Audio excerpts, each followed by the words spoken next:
Talk about young shakes. Chicago to represent. Just change. And this for my city. Hey, I do it for my city. Dog, I don't plan on going down. If he think I'm going down, then he gon' first round for my city. Dog, I ain't never. Hello, this is Lacy L. Rice Jr. of Rice Fame Group. Welcome you to Chat with HBCU Champions, Season 2, Episode 7, featuring head coach Donika Sutton from Tennessee State University, whose women's volleyball team won the Ohio Valley Conference title. Congratulations and welcome to the show, Coach. Thank you, and thanks for having me. Oh, no problem. No problem. Glad to have you here. Please tell us a bit about yourself, including your coaching experience. My name is Donika Sutton. I am originally from Haytide, Missouri, a little small town located in the Boot Hill, about 2.5 hours from Nashville. I born and raised in Missouri, and then I ended up starting off my career receiving a volleyball scholarship to Southwest Missouri State at West Plains at the time. It would be local. It was a scholarship. It was a great opportunity. I do think that opportunity opened up my eyes and so many doors for me in this realm and world of volleyball. I ended up transferring from there and did 1 year at Panola College, where I graduated with my associates. And then I went to Alcorn State University and graduated with a bachelor's in political science and a minor in pre-law. Okay. Okay. So, how'd you get into coaching and how long have you been doing this? So I feel like I just kind of got propelled into coaching. I was still at Alcorn. I had a semester left. And while I was finishing up my school, the head coach at the time was out on paternity leave. And before she left, she asked if I would step in and help with the team while she was out. In that time of me being out, I feel like the coaching bug kind of like just snatched me up because though all of those players I had played with, they were like my teammates. And so everybody was looking to me like, hey, what do we do? What do we need to do? What do we need to do? And, in kind of getting that feel and seeing that the way I saw the game and the way they understood it, I think it kind of hit me. And, from there I was like, oh, this is what I want to do. Like, this is where I'm supposed to be. So that's really how I got started. From that moment on, I was dead set that I wasn't interested in going to law school. I wasn't interested in being a lawyer. I really felt like that was my purpose. That's where God wanted me to be. And I was very patient and diligent with the process because, with coaching, you got to know somebody, you got to get your foot in the door. And I wanted to coach college. I knew exactly where I wanted to coach. I knew exactly why. I wanted to be able to reach young student athletes and be for them what I felt like I myself and my teammates needed when we were, in college. This is a very pivotal time for our young women, and to kind of be there to help them through, not just as a coach to win a game, but to help them through this part of their life. For me, is my life's journey or my purpose in life. Okay. Okay. So, how long have you been there at Tennessee State? I've been here at Tennessee State since February of 2014. I came in as a volunteer assistant, and by April, I was the first assistant. So I spent 3 years as an assistant coach here, and then in January of 2017, I was named the head coach. Okay. All right. Now, is this your first championship? It's my first championship as a head coach. Mhm. As a player, I won 2 championships with Southwest Missouri State at West Plains. As an assistant coach, I won the MEAC championship with South Carolina State, and then this is my first one as a head coach.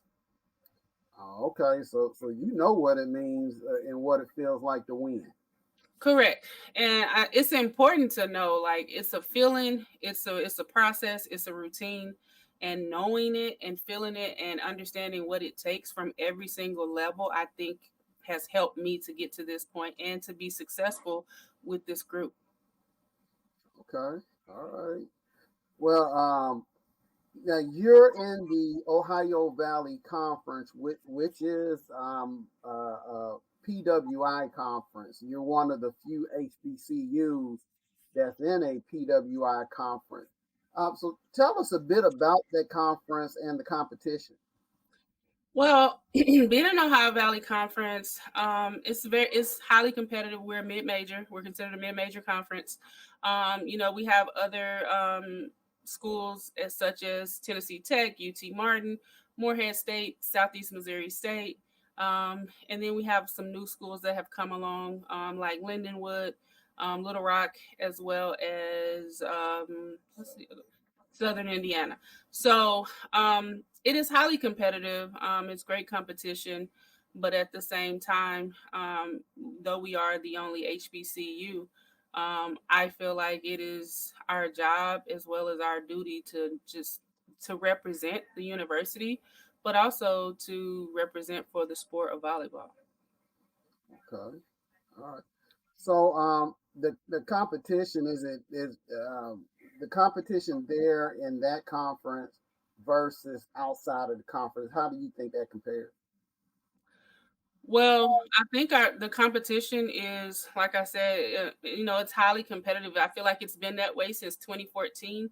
We've lost some teams, we've gained some teams, but it's definitely not a cakewalk. I feel like each conference has its own rivalries and its own style of play. I feel like being here, there's a different style to the Ohio Valley Conference. We are an outside based conference. You know which teams are gonna definitely attack your middles. You know which teams are gonna be defensively heavy, and I feel like for no matter what conference you're in, you have to be prepared to compete no matter what. But you just also have to be prepared and do your homework on your end and have your team ready to go. Okay. Now, since you are one of the few HBCUs who compete in a PWI, have you played? Do you have HBCUs on your schedule regularly? Yeah, I'm not gonna say regularly, but this past season I hosted a tournament to where Bethune Cookman and Alcorn was a part of that. Anytime I host anything, I definitely I open it up to everybody, but I definitely am excited when we can have HBCUs be a part of it. This upcoming year, I'm hosting that same tournament, and Jackson State as well as Alabama State will be a part of that. So, and we're also doing this will be the first year since I've been here that I know of, but we're also having a exhibition match versus Fisk. So, tradition and culture is extremely important. I feel like we all know that, and every person feels that way about their own culture. But it is still my job to help push the culture and to help cultivate this sport with our culture. Okay. All right. So we will talk more about your locale here in a moment, because Tennessee State's in a unique situation. It Yeah. is almost like the Atlanta situation. So we'll talk about the locale here in a moment. Okay. Um, Tell us about your postseason. So this past postseason, I feel like it was a whirlwind when you think about it. But our postseason, we made it to our conference tournament. We were ranked sixth. We were tied.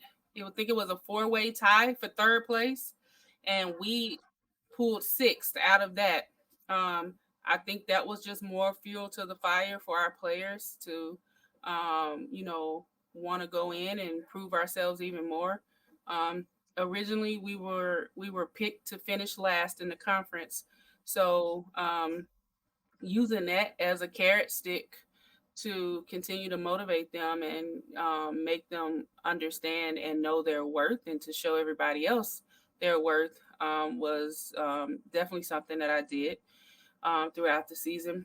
But it wasn't just for the conference, it was for everybody. It was for, anybody, any little girl, anybody here, anybody there, family members, whoever doubted you, then they were going to understand that we were pushing to prove everybody wrong. So I think, everybody thinks it was just for the conference. It was for everybody. Like, we had players coming in really questioning if they deserve to be here. And the overall goal was to show them, yes, you deserve to be here. Not only do you deserve to be here, but you're a champion. So yeah, our postseason, we won our conference tournament.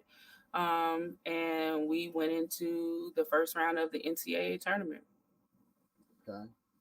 Now at the NCAA, who did you play? We drew Ohio State, and we went to Ohio State to play Ohio State. Um, the reality is for us, we don't operate like football where it's split and all of that. The reality is, it's a dog eat dog world, and you got to figure out which dog are you going to be. And I think it was a good experience for them to understand and know that it shouldn't be just good enough for you to get there. When you get there, what are you going to do with it? So they fully understand that now. We have new goals, new mindset, and it's not just about getting to the OVC tournament anymore. Okay. So wow, that's a tough draw because I believe Ohio State is one of the perennial powers in volleyball. Correct. Okay, okay. Well, I'm definitely looking to see what lessons were learned, coming in the next season because I know, like you said, there had to be a lot of takeaways from that. Just playing up there in Columbus, Yeah. and Yeah, I mean, it was a really good atmosphere. Definitely not an atmosphere we've ever experienced for this team. I think the opportunity really showed the girls that even on the big stage, they have to show up, and it's not good enough just to make it there. It also showed them that when we did decide that, oh, okay, we had to get over the name on the jersey, that we too could play with this team. We just did not show enough consistency to have it have an effect on the scoreboard. So it was the experience. The experience was the takeaway. The experience was the lesson because now they know we can get here. When we get there, we have what it takes. Um, I've made adjustments in regards to things I know we need to do to be effective in the NCAA tournament, and from there we just have to put it all together. okay, okay. Well, tell us more about your team. Who were your key athletes and some of their accomplishments?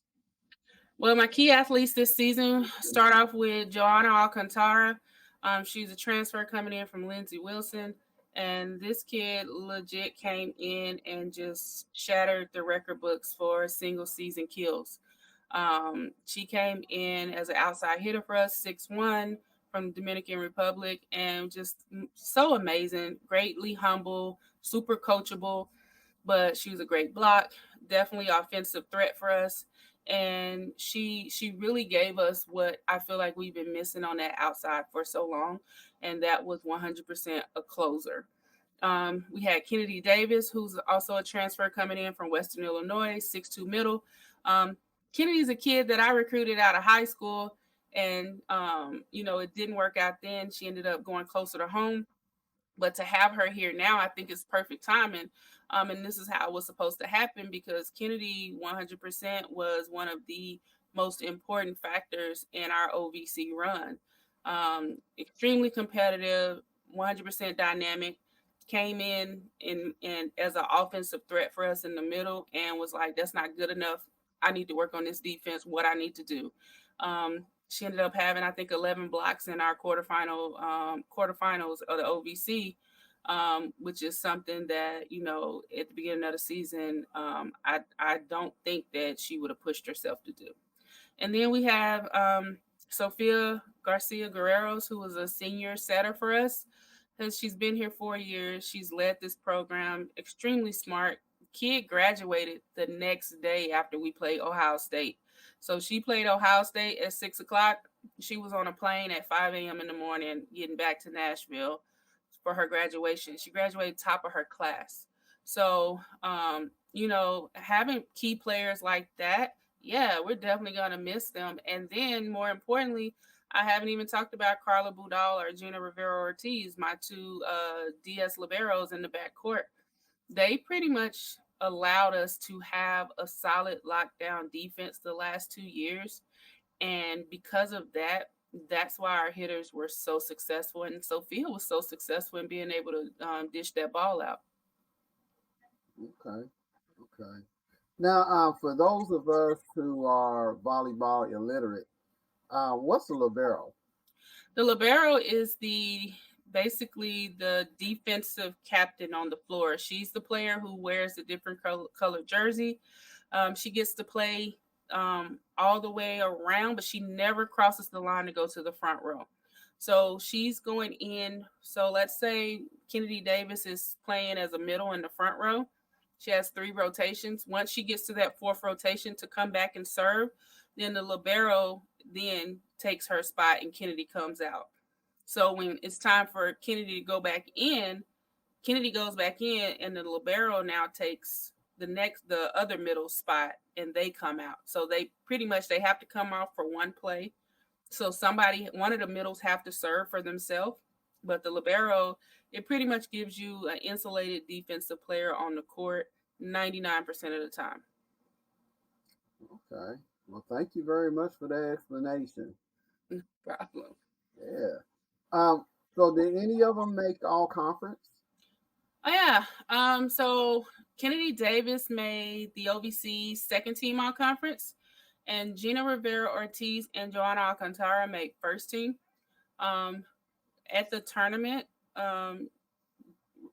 Rivera Ortiz, Alcantara, and Davis all made all tournament team, and then Gina Rivera Ortiz as a libero made MVP of the tournament. And most people don't understand that is really, really hard to do.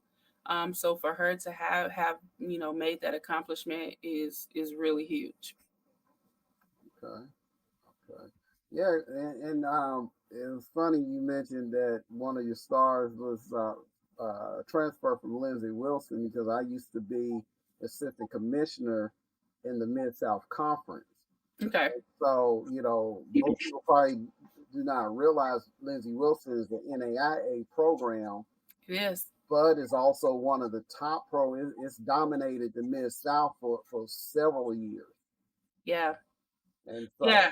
It's a very good program. Joanna Alcantara actually played at junior college with Carla Budal and Ola Rojeka, and academically she could not go Division I, but so she went NAIA for 1 year, and then she came to us when she was able to transfer to Division I. Okay. Well, yeah, that's always a great story to hear, and definitely another one that we have to keep an eye on. Yeah. Okay. Well, what honors or did you receive honors this year? Myself? Yeah. No.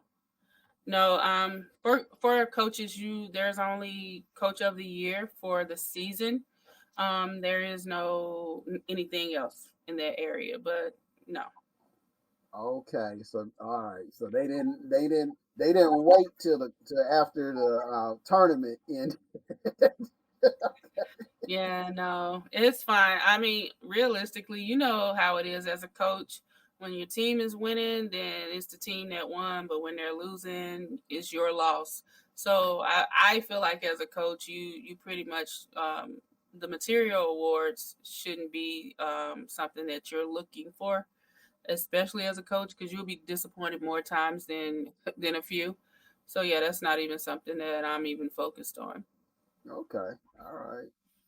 Well, what do you look for in prospects? Well, I identify what positions we have coming up to be available, and what I look for. I look for, of course, a player that can play, but I'm really, really big on just characteristic traits of a player. For us, I look for somebody who's going to be competitive, who wants to work hard. Um, how's your attitude? Like, do you have leadership skills? Like, do you follow directions? Are you coachable? Are you coachable is a big thing. Um, and what's your effort level? Like, everybody says they want to do it, but what type of effort are you putting into this? Are you a team player?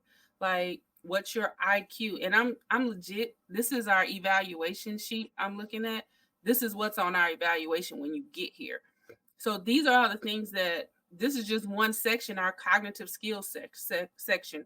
So competitiveness, communication, ability to execute, volleyball IQ, team player effort, coachability, following directions, leadership attitude.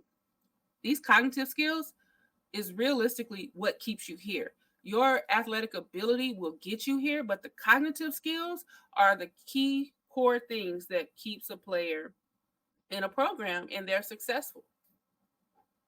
Okay.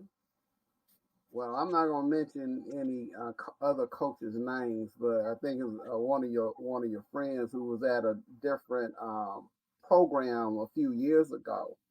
I know she used to talk about you, so that's why I said that. But Mm-hmm.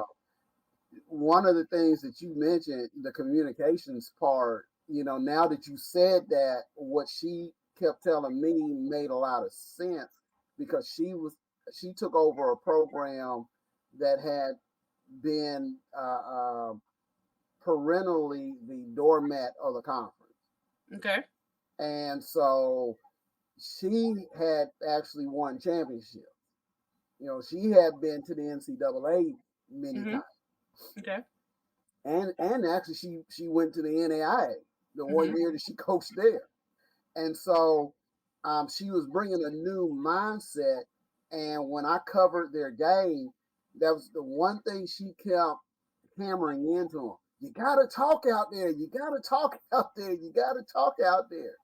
Because I evidently, from what she was telling me, they were too quiet for her.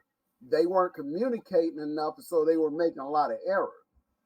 Yeah, I mean, and it's a team sport. With every team sport you play, communication is big because this is not tennis or bowling or golf. Like, you're operating in this small square and everybody has a job to do. But even though everybody may know their job, the communication makes it that much better and easier. So communication is high on the list. And if you don't bring that to the court, then it's going to be hard for you to be successful as well as your team.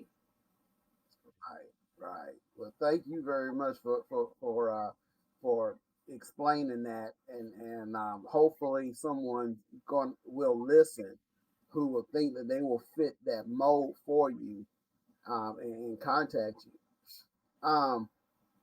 Now transitioning, Mm-hmm. and this is where that locale comes in, Okay. because of course you're in Nashville, Mm-hmm.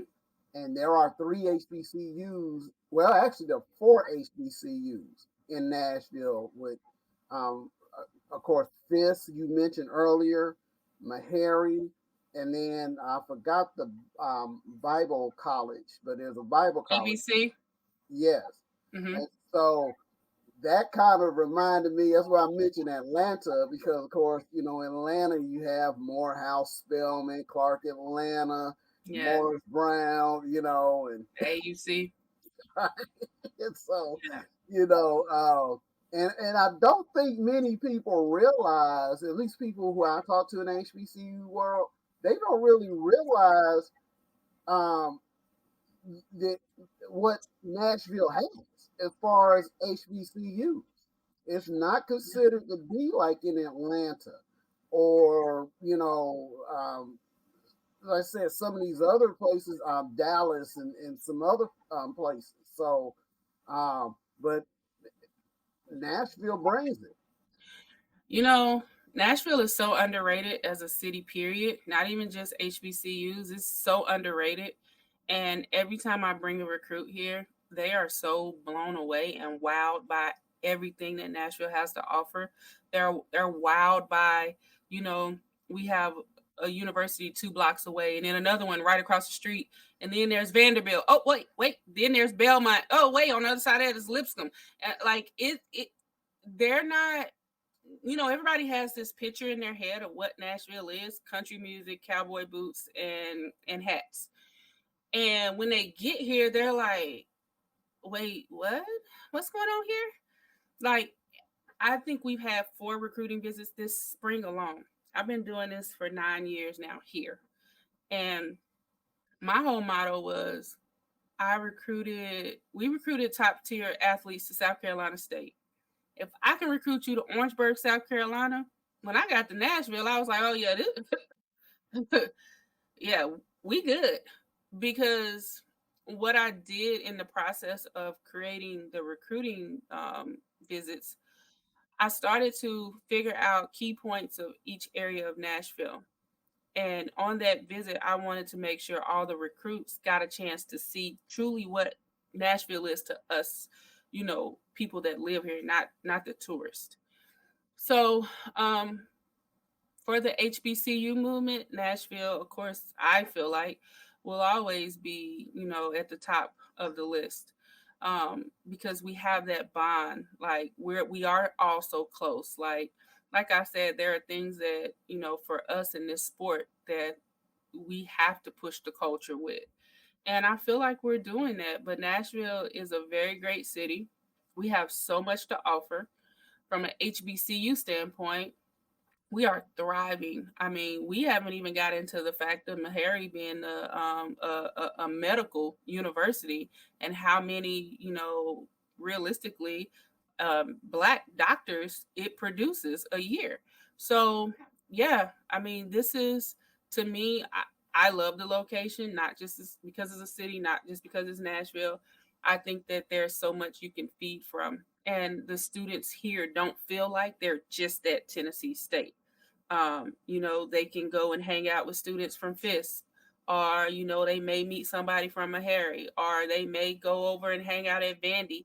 At any time, your scene can change and you will still be in a college atmosphere. So I really like to say that Nashville is a college town, and people be like, wait, what? And I'm like, it's a college town, like it really is. So yeah, that's my thoughts on it.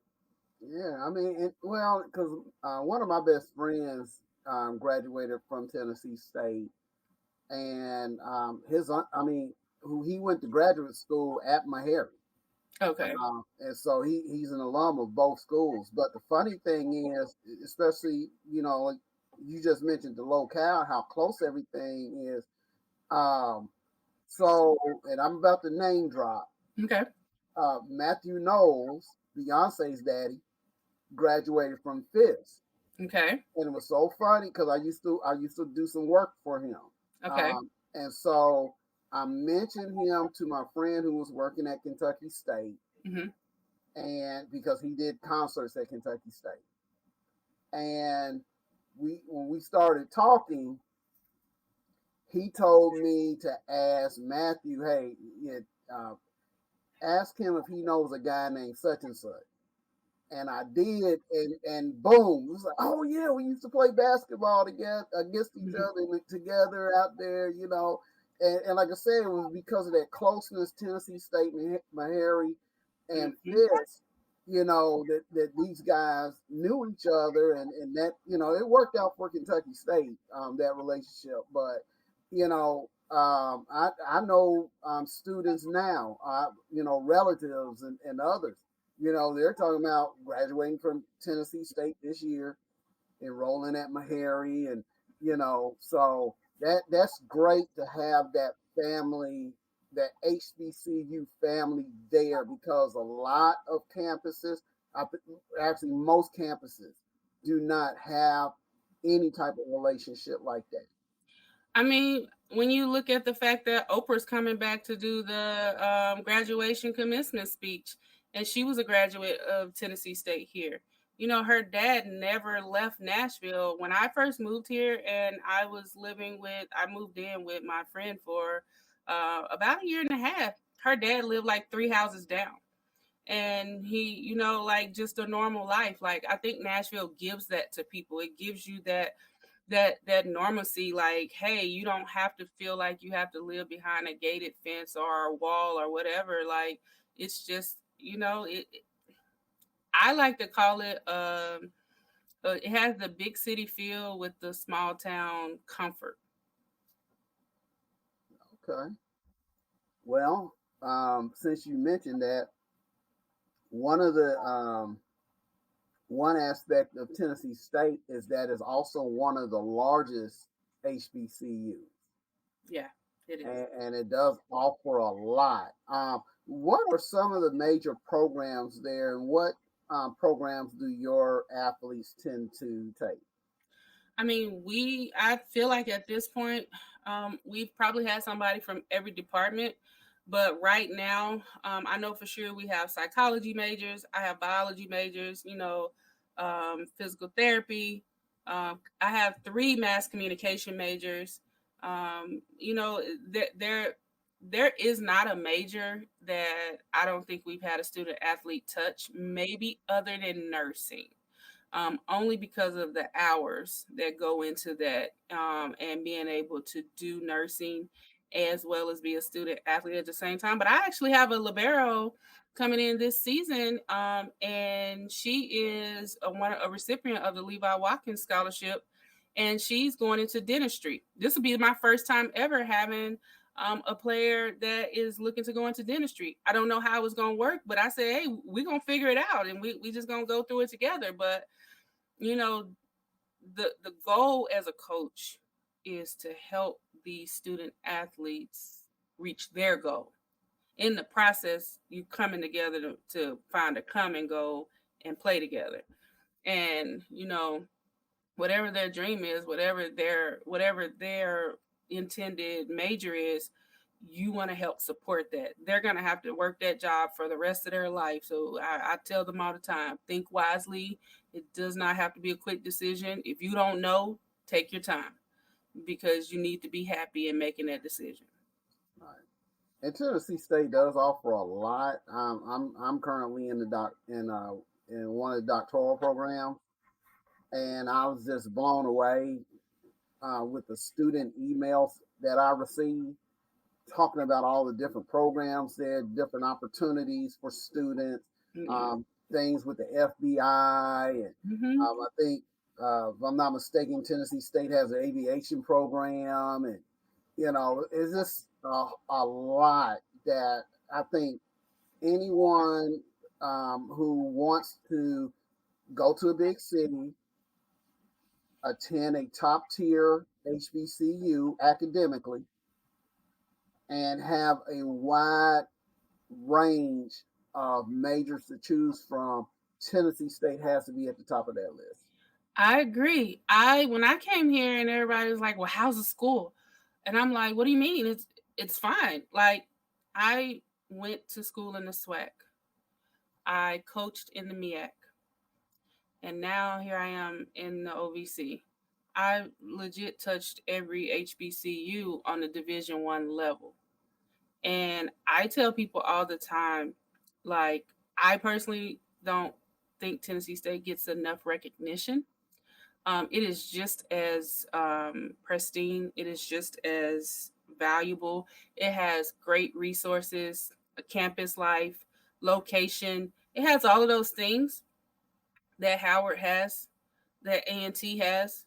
Like, it's a great university, not just because I work here. And I'm saying that in comparison to all of the universities that I've been to over my lifespan. So, Well, this chat with HBCU champions is primarily focused on athletics, but I think I will have to expand it to include other sports and entertainment, because the Aristocratic Band, the first HBCU to win a Grammy this year. So yeah. I definitely want to call the band director and get him on. Yeah. I mean, honestly, I feel like right now there are no boundaries or limits on anything or anybody. So I don't see why you wouldn't have that interview. I think it would be great. Again, I think it would be good for the culture. I think the experience was great for for the band period. And the opportunity not only propelled Tennessee State's name out there, but it also put us in the record books. Right. Well, if you go to for people who frequent my Instagram page, they will definitely see several posts of the award ceremony, and also just I was blown away just from the virtual aspect of the band members and the celebration that they had, anticipating the award. Yeah, I mean, just first play, everything. That's one of the biggest reputations that I knew about Tennessee State before I attended. Everything has to be first rate, and it has to be at the top of the pile on everything, or else it's a disappointment. I mean, I always say that everybody, Tennessee State never forgets that it's a HBCU, but I do feel like we operate on parameters above what I've seen a HBCU operate as. And I too watched the band's reaction when they won, and just for me, it you can't help but to be happy for those kids. You can't help but to be happy for that staff. You can't help but to be proud to be a part of the university. Watching them win, watching their reactions, I got goosebumps like I was a part of the band. And if you don't feel that, then you don't have, I feel like, the proper pride you should in being a part of this university, or just happy for another individual. Right. Well, that segues perfectly into the next question. So, what kind of support do you receive for your program from the department, the institution, and fans? Um, well, I feel like I can tell you this year we received tremendous support from my support staff. My support staff gave me the most support I feel like I've ever had, um, and that's at any institution. Our strength coach, Darren Muston, he came in and he's worked with us for a couple of years now, but this year it felt different. This year he was present. He was like, I'm at practice. What do you need me to do? Like, I'll travel. Like, I'm here. And that focus, like, focus on just our girls, our team. And he stepped in as basically being our nutritionist when we were traveling. He was keeping up with who was eating, who wasn't. Hey, what do they need? Making sure everybody had everything from his area, from the stretches to the cool downs to the meal runs. Like, that, people don't understand how important that aspect of it is. It's not always about being out coached or you don't have the right players. When you get those players, you got to keep them moving. You got to keep them going. You got to make sure that they're strong. You got to make sure they're fast. He really, really helped me with that. And as a strength coach, most strength coaches train other people outside of their regular job. Like, he cut all of that off to focus on our team. And that focus and you know, attention to detail that he gave me and my program, like I'm 100% forever grateful for that. So having that, we also had a exercise physical therapist that came in weekly for the girls, and then we had, and her name was Daly, and then we had Jesse Williams, who was a muscle technician. They would work side by side in the locker room throughout the week. And so you would schedule when you were coming in, and these girls were rotating through, moving from bed to bed, and they were getting their muscles, worked on. They were getting the physical therapy exercises, or massages, or whatever. We never had that before, ever. So for our girls to have that, again, attention to detail when their bodies are breaking down, when their muscles are breaking down, to help kind of keep them going, those are the things people don't see. Those were the people that are in the shadows, and everybody thinks, oh, they just good. Yeah, we were talented, but those were the things that helped pushing us forward. And the last thing, support. Um, We had a mental performance coach that I started working with last spring, and his name's Dr. Webb. He's a psychologist. He works in the psychology department on campus for free. He came and started working with our team, and he brought along Dr. Rosha, um, and them two together just really helped to take away that part for us coaches where we didn't have to be the counselors and the therapists. We legit had certified people that could help them, that had the skills to talk to them, to build them up, and to get them ready mentally for the season. And I think I strongly believe, well, I know for sure we wouldn't be here without those three areas, because in the past we've just had a trainer that travels with us, and that's it. This year, you know, those key aspects, putting that attention to detail in, and of course we wouldn't have any of that without our administration supporting that and funding it. But again, like I said, when programs like Dr. Webb and Dr. Rosha, they're doing that for free. That was on their own will, and it was such a huge part of what helped us throughout this season. Well, and I'm glad that you covered that for a couple reasons. One, you just took away one of the questions I had. So What I was was, the question? it was going to be about the mental health and how you deal with the mental health aspect. So I think you pretty much covered that. But the other thing I wanted to mention was, I think to a certain extent, Dr. Glover and Dr. Allen are probably underrated with what they do for Tennessee State. I was at homecoming. I saw all the checks that came in that were presented at halftime and throughout the game. That was a lot of that was a lot of money. I Okay. mean, several $1 million. And I'm that's not at homecoming because we're uh, playing, so you right. have to get, yeah. But I 100% agree. And like I Mhm, said, none of this would be happening if administration did not support it. mhm. I wouldn't be here if administration didn't support it. But the reality is, like, everybody, no, if people don't see it happening, they don't believe that it's possible, and there are some things you just not going to be able to see. But I hope that with a lot of the things that with our championship, with the both basketball teams going to the OVC tournament. Softball started off, extremely hot and blazing. Track and field had All American named.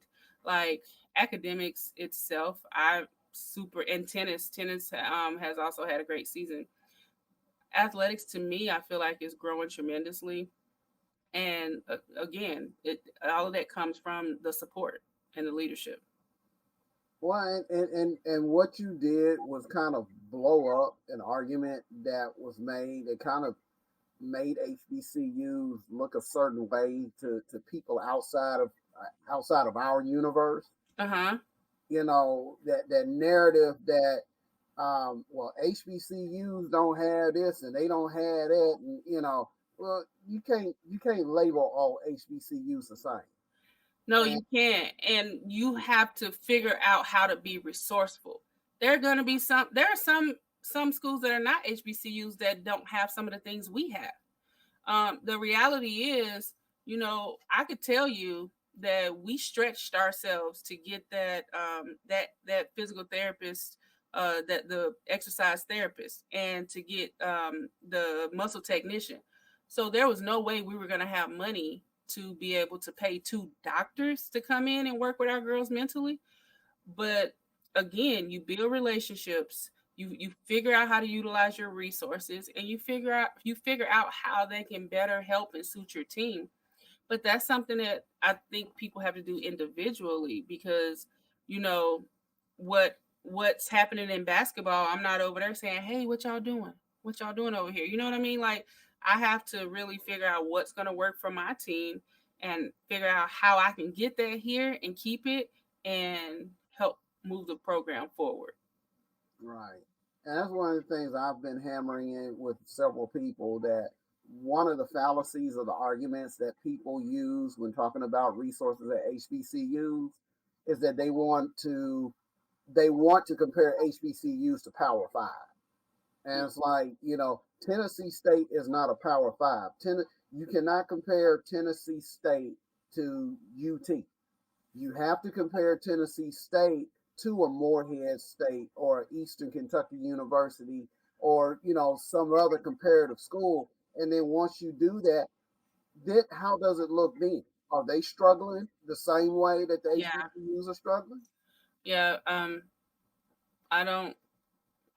I don't know. I'm definitely not a part of conversations like that because I don't Hmm. understand why. I don't understand the comparison of a Power Five to us. Of course, when it comes down to postseason, we had to play a Power Five in Ohio State, but the reality is like that's just how it's set up. But we don't get the same funding and money that a Power Five gets. So I think it's extremely unfair for that comparison to be made. Right, right. Well, let's transition into another aspect of coaching for you. Who are your biggest influences? Hmm. Well, my biggest influence, I feel like, was always my mother. Um, she definitely grew up in a two-parent household. Both of my parents were blue collar, worked. Mom was a teacher. Dad worked as a foreman in an industry company. But just always being told that I could do anything I wanted, but I had to put the work in, always understanding my priorities, always understanding that, you know, academics come first, and, the push and the support was supported from there. So definitely my mom. Um, I I am really really big on key mentors. My college coach, Millicent Sylvan Van Norden, she's the person who gave me my first job as a college coach. Um, having her give me that foot in the door, I think really like helped to build up this young coach who knew that's what she wanted to do, but definitely didn't know how hard it would be or what all it took. So, between my mom, Millicent, I have my family and my friends support, but also I have key mentors that in the industry that I have built relationships with. And, just last year I was a part of the Pac-12 mentorship program, and being a part of that program really affected my life in ways I didn't even know, because though I had already built a working relationship with Kevin Hamley, the head coach at Stanford, me being a part of the Pac-12 program, he introduced me to my mentor, Beth Lunier, the head coach for Utah, and it was like the perfect match. She's not only welcomed me in, I went to the University of Utah last spring. Her and her staff stopped everything and they set me down at their conference table, and we talked volleyball the whole day. I'm talking about recruiting. I'm talking about pulling up our film and going over our players and like, well, hey, you guys ran this here, but that looked good. You might just need to make this adjustment.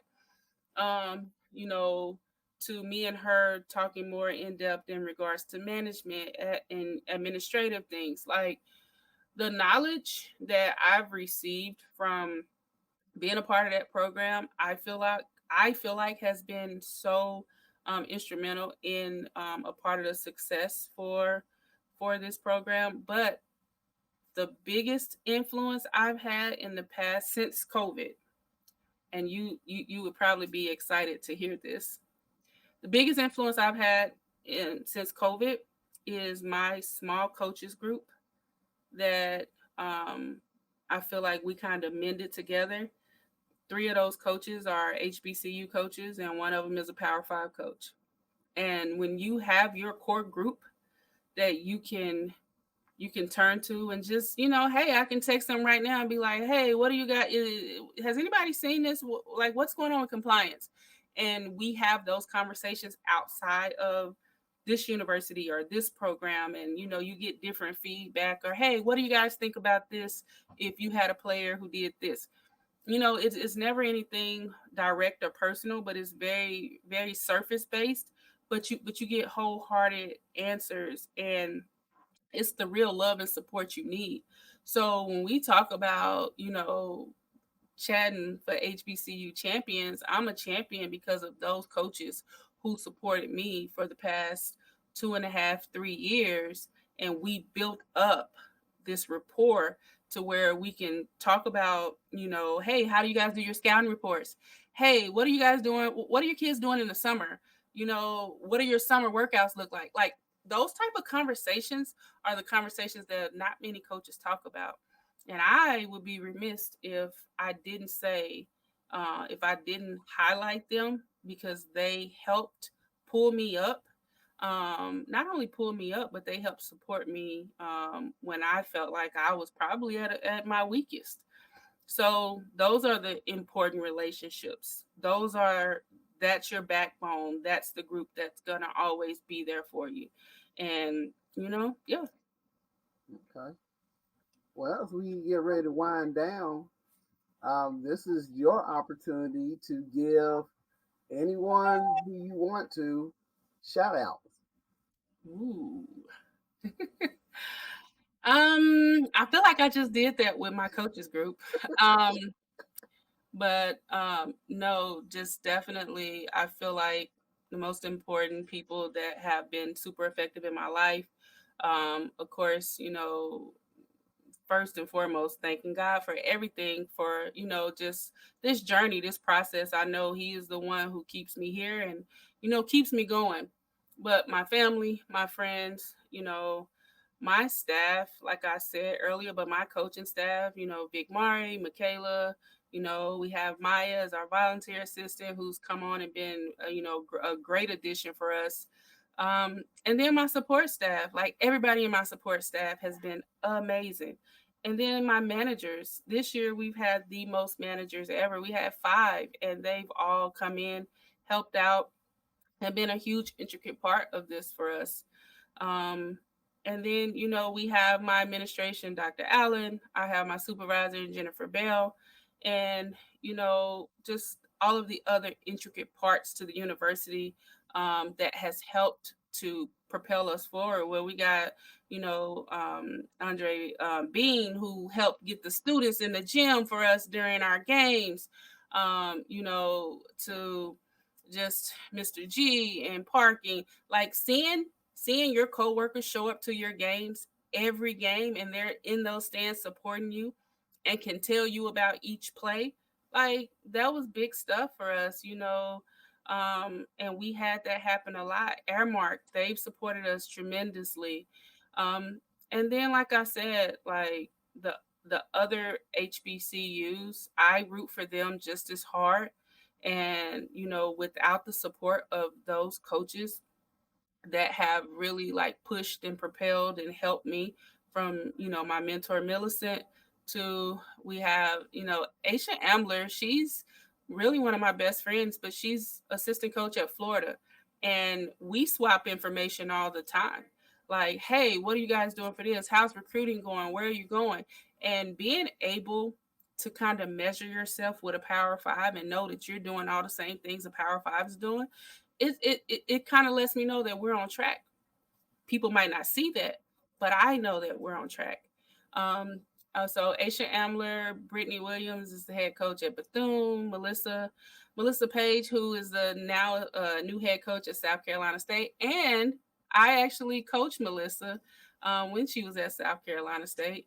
And then Janae, like we're all on this call, who actually just took a new job at Southern Tennessee. We're all on this call, and they've been a tremendous support to me. And lastly, my players. My players, yeah, they're my people.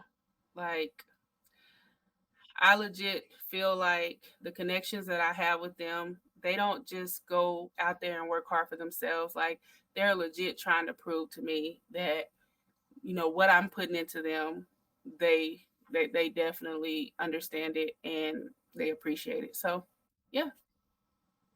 Okay. All right. Well, thank you, Coach Sutton, for participating in this chat. We hope that you and your program continue to succeed, and we will follow your development. And we also thank you, the viewers, for watching this episode of Chat with HBCU Champions. Please visit ricefamegroup.org for more information on replays and more HBCU information. Have a blessed week. Yeah. Now I'm talking about young shakes. 502 represent. Just James. And this for my city. Hey, I do it for my city.